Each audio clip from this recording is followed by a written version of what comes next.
Assalamu alaikum wa rahmatullah. J'espère que tout le monde se porte au mieux dans votre famille. J'espère que les enfants et les parents passent un merveilleux ramadan. Nous n'avons que commencé à raconter les aventures du grand prophète Moussa alayhi salam et de son peuple, les Banu Israël.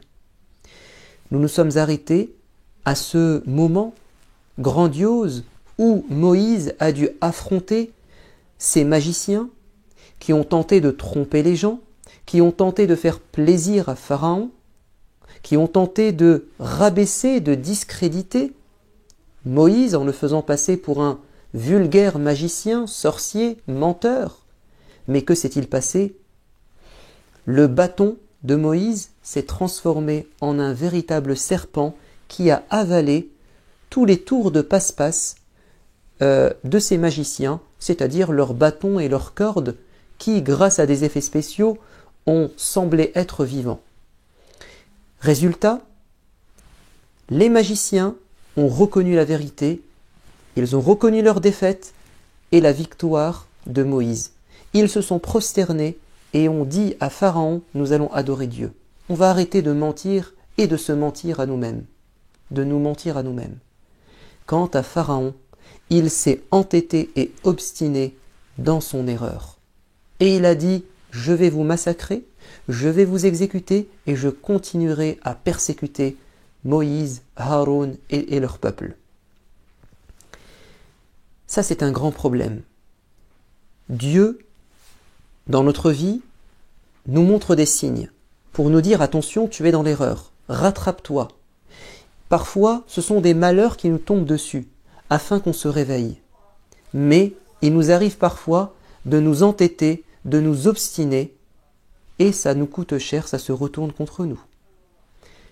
Dieu va envoyer par la suite d'autres miracles, d'autres signes. En tout, il y en a eu 9. Les 2 premiers étant le bâton qui se transforme en serpent, la main de Moïse qui devient blanche de lumière. Il va y en avoir encore 7 autres. Certains étaient des malheurs, des avertissements, des sonnettes d'alarme pour que Pharaon comprenne. Il y en a eu 6 qu'on appelle les fléaux d'Égypte. Quels sont-ils? Dieu nous dit dans le Coran, nous avons éprouvé Pharaon et sa famille par des années de sécheresse, des années de disette, de maigres récoltes. Il ne pleut pas assez, le Nil ne sort pas de son lit, parce qu'à l'époque, on dépendait beaucoup de la crue du Nil, c'est-à-dire lorsque le niveau de l'eau monte tellement haut qu'il déborde, mais c'est intéressant parce que ça va abreuver, ça va hydrater toutes les cultures, ça va les irriguer. Et là, pendant des années, il n'y a pas d'eau qui tombe du ciel et l'eau ne sort pas du Nil. Et donc les bêtes meurent, les hommes ont faim et surtout, il n'y a plus assez de légumes, de fruits, de céréales. C'était un signe de Dieu pour dire à Pharaon, attention, tu n'es pas un Dieu, tu fais pas ce que tu veux, c'est moi qui décide quand je vous donne à manger, quand je fais pleuvoir le ciel, quand je fais entrer en crue le Nil. Mais ça ne les a pas empêchés de croire qu'ils sont dans la vérité et que Moïse porte malheur. Et c'est ce qu'il disait, à chaque fois qu'il y avait un malheur, au lieu de dire c'est à cause de nous, c'est une punition de Dieu, il disait c'est toi, Moïse, qui nous porte malheur. Autre malheur qui leur tombe dessus. On a envoyé sur eux, nous dit Dieu, At-Toufan. Là c'est l'inverse, c'est l'inondation. Le Nil déborde, il pleut beaucoup, et là c'est l'effet inverse, c'est que ça ravage tout. Au lieu de faire pousser, ça détruit les plantations, ça envahit les maisons. Inondation. Ça ne les a pas fait réfléchir. Troisièmement, on a envoyé sur eux des insectes et des batraciens qui vont pulluler, se multiplier et se répandre partout. Une invasion d'animaux. Premier animal, la grenouille ou le crapaud. il y a eu une grande prolifération de ces animaux amphibiens qui ont commencé à sortir du Nil et à rentrer dans toutes les maisons.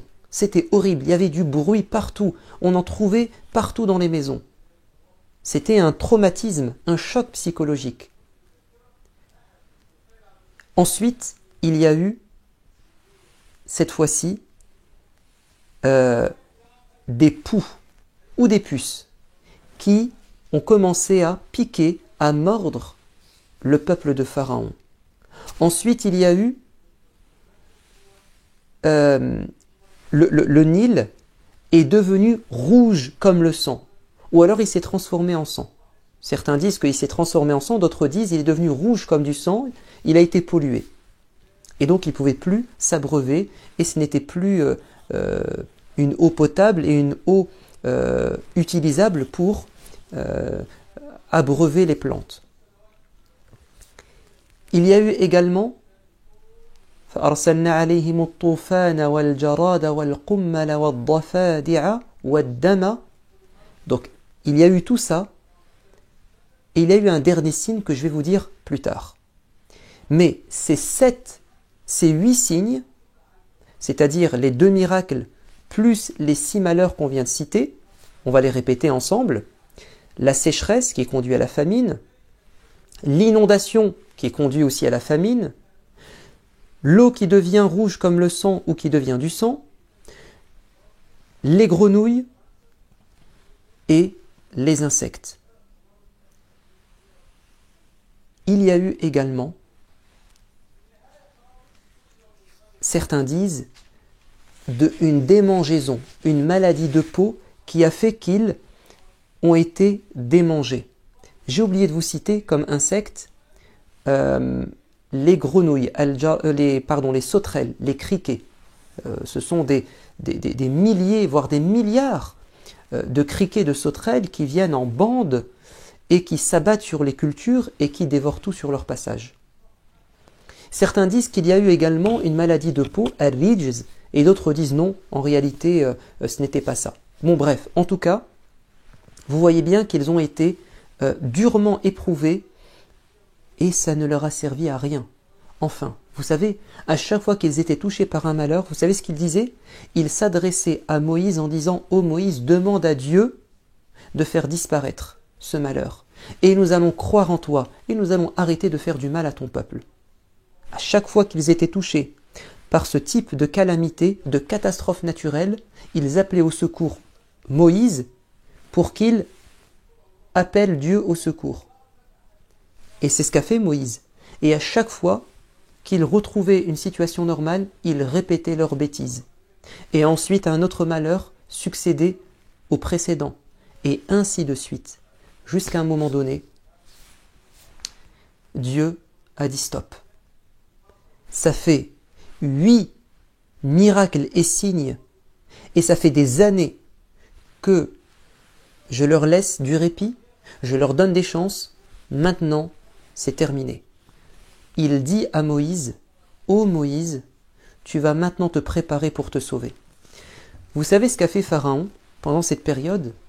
Il se sentait tellement supérieur, il a atteint un tel degré d'orgueil, et je dirais même de folie, qu'il a même demandé à Haman, qui était un de ses chefs, un de ses ministres, le responsable des carrières, celui qui gère les chantiers, les constructions des pyramides, il lui a dit, écoute, construis-moi une tour immense, afin que je puisse monter dessus, et que je défie, et que je combatte le Dieu de Moïse. Parce que le Dieu de Moïse est dans le ciel.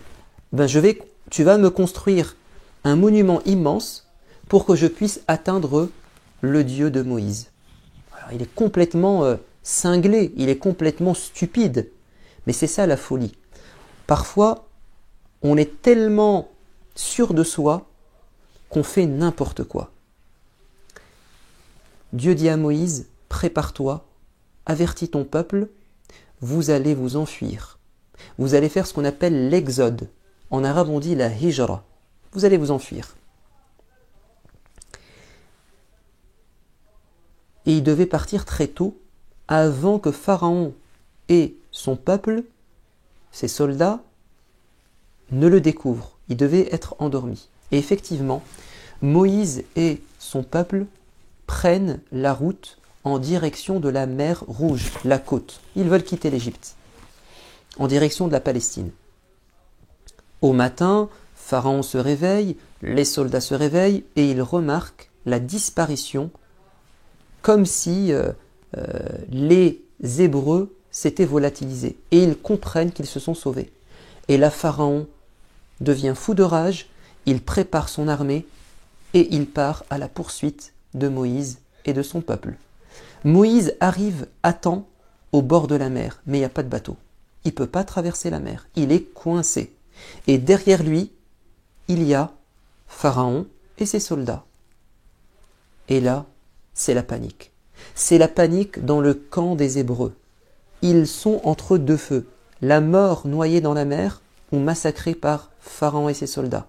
Et ils disent à Moïse, « Inna la mudrakoun » on va être rattrapé et décimé. Mais Moïse croyait en Dieu. Il connaissait la puissance de Dieu. Il avait confiance en Dieu. Et il va dire avec force, conviction et sérénité, « Kalla inna ma'iya rabbi sayahdin » mon Seigneur est avec moi. Ne désespérez pas. Il va me sortir d'affaire. Il va me trouver une solution. Et Dieu va lui dire, prends ton bâton, frappe la mer, et tu verras ce qui va se passer. La mer va s'ouvrir en deux, il va y avoir un passage sec. Et le peuple de Moïse, avec leurs prophètes, ils vont traverser la mer à pied, dans cette route sèche, et sur les côtés, il y avait la mer aussi haute que des montagnes. Et là, Pharaon s'arrête. Il voit ce miracle, c'était le 9e signe, il voit le miracle, il s'arrête. Les soldats s'arrêtent, ils sont impressionnés. Et là, vous savez ce que décide Pharaon? Au lieu de faire demi-tour, au lieu de dire, mais évidemment que Dieu est avec lui, évidemment que Dieu va le protéger et le sauver. Évidemment que si je rentre dans ce chemin, mais je vais être englouti par les flots. Et bien vous savez quoi? Ils foncent tête baissée, et le pire, c'est que ces soldats l'ont suivi comme des moutons. Parce que, effectivement, il les avait dressés, il les avait éduqués comme des moutons. Ils devaient lui obéir au doigt et à l'œil. Alors que l'ordre qu'il leur a donné était dénué de tout bon sens. C'était complètement fou. C'était un suicide collectif. Mais ils avaient peur de lui et ils étaient devenus comme des petits toutous des chiens qui suivent bêtement ce qu'on leur dit. Même si c'est complètement fou de faire cela. Et ils vont rentrer dans la mer et la mer va se refermer sur eux. Et à ce moment, Pharaon va dire quelque chose. Il va dire « Je crois maintenant dans le Seigneur, dans le Dieu du peuple de Moïse. Maintenant j'ai compris. » Mais c'est trop tard. C'est trop tard. Il était en train de mourir. Ça ne marche plus. C'est avant qu'il fallait se rattraper et réfléchir. Ils vont tous mourir, ses soldats et lui-même, mais Dieu a voulu que le corps de Pharaon ne disparaisse pas, qu'il soit rejeté sur la plage et que son corps soit conservé pour qu'il reste un signe pour les gens après lui, pour les générations futures. Et aujourd'hui, nous avons encore son corps qui est momifié et qui est conservé en Égypte. Et c'est un signe de la puissance de Dieu et de la folie de ceux qui ne veulent pas comprendre que si on défie Dieu et si on ne se remet pas en question, si on s'entête dans le mal, on va le payer très cher, soit sur terre, soit dans l'au-delà, ou sur terre et dans l'au-delà. Faites attention à vous, ne soyez jamais têtus dans le mal, sachez vous rattraper, sachez comprendre les messages que Dieu vous envoie. À bientôt. Wassalamu alaikum wa rahmatullah.